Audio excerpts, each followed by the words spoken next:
We welcome you to the PBA Post Show, presented by Kia. Jason Belmonte, a familiar position for Mr. Belmo, his 28th tour title, as he gets another win here at the World Series of Bowling as he claims the Scorpion Championship.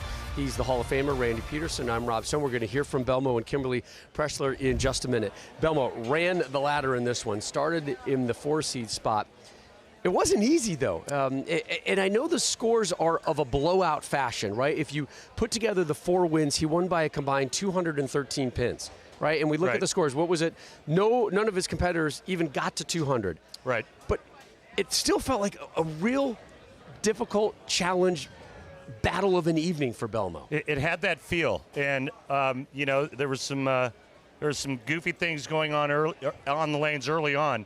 But I think you said going into the title match that Belmonte threw 8 strikes in each of the first 3 games. Yes.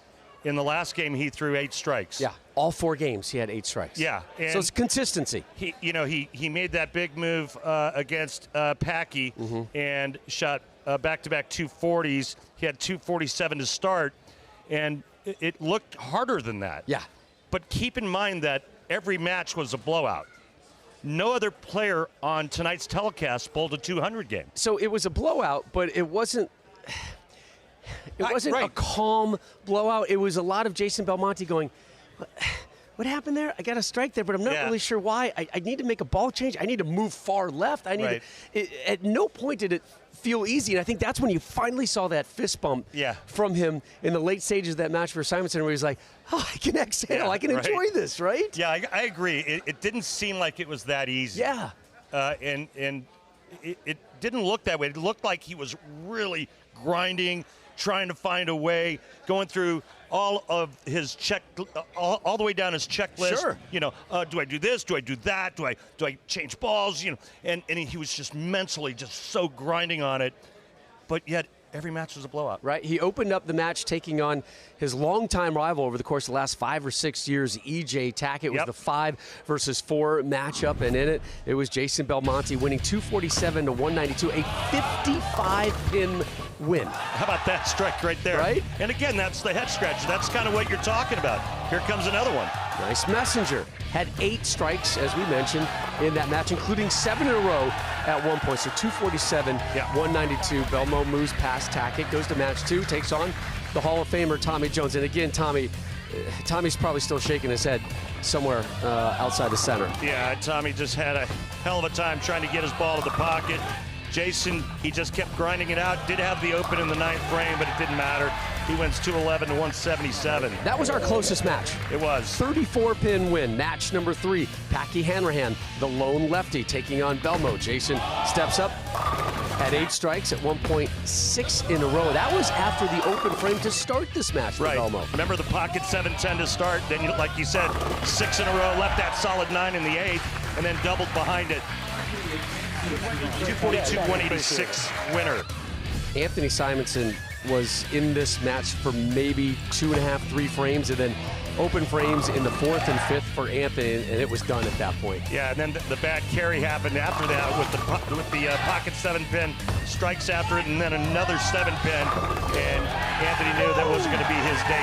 244-176 winner for the greatest player on the planet, Jason Belmonte. A 68-pin win, Jason Belmonte. I don't know where he puts all this hardware.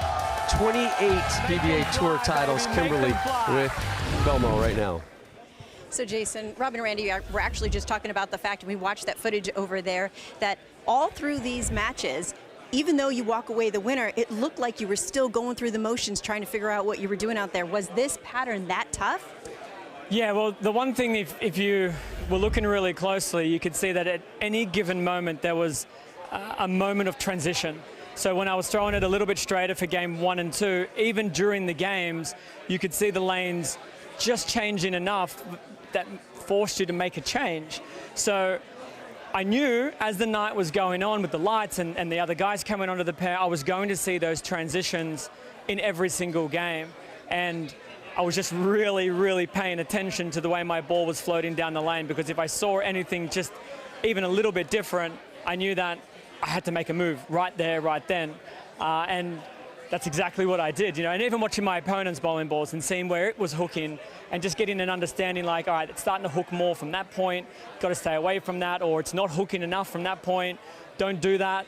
So there was a lot of things going through my mind, but I think I made some pretty good decisions. Now, during the matches, they were actually talking about it, how you were so far left and then lofting the ball. Is that tough for you to do? I've had a lot of practice at it. It's always tricky when you're playing on a really difficult oil pattern and you have to do it because the fronts have gone away and they're pretty tight down lane, because you saw there was a few shots there where I cut one short and went Brooklyn for a 5-pin, and then the other one I kind of just really overextended it and it just kind of hopped through the oil and it never had a chance. So I like to do it. I'd rather if there was a lot more hook to the right and a lot more hold in the middle, but I knew that if I could just get it to that spot down lane, it was going to read it, and then it was all about making sure that my release was going to get it to go through the pins, and I threw enough of those good shots to get a bit of a lead in most matches or really finish off strong. You threw enough of those shots to get 28 titles tonight. Incredible number. Yeah, it's madness. It's madness. I mean, I come from. You're this, speechless. That might actually be a first. I mean, I do. I talk to my family back home, and mum and dad are at the bowling center tonight watching it, in the same bowling center I grew up in as a kid. Yeah, hi, mum and dad. And it's just crazy to think that this little country town is where it all started, and here I am holding a trophy for the 28th time. I pinch myself. I'm very grateful, and I will never take this for granted. We earned this win tonight. Congratulations. Thank you very much. And he's now won 8 World Series of bowling titles. Could be 9 tomorrow night. Belmo in contention to be on our Shark Championship show, which airs 8 Eastern over on FS1. Of course, this Sunday we have the Collegiate Invitational presented by Storm as well. Belmo getting yet another title as he inches closer and closer to his 7th Player of the Year honor.